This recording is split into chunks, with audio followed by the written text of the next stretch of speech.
একশোর থেকে ছোট কোনো সংখ্যার বর্গ করার নিয়ম।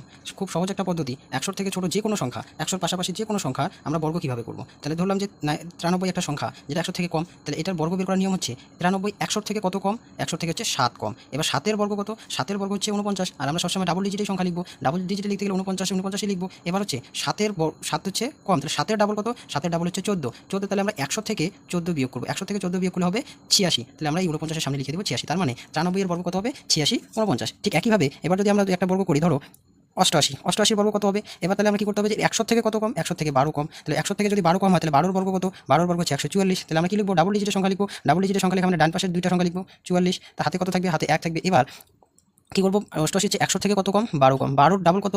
12-র ডাবল হচ্ছে 24। তাহলে আমরা কি করবো? 100 থেকে 24 বাদ দিয়ে দিব। তাহলে 100 থেকে 24 যদি আমরা বাদ দিই, তাহলে কত হবে? 100 থেকে 24 বাদ দিলে হবে 76। 76-এর সাথে হাতে এই যে 1 ছিল, এই একটা আমরা যোগ করবো। তাহলে কত হবে? 76 আর 1-এ 77। তার মানে আমরা এখানে লিখে দেবো 77।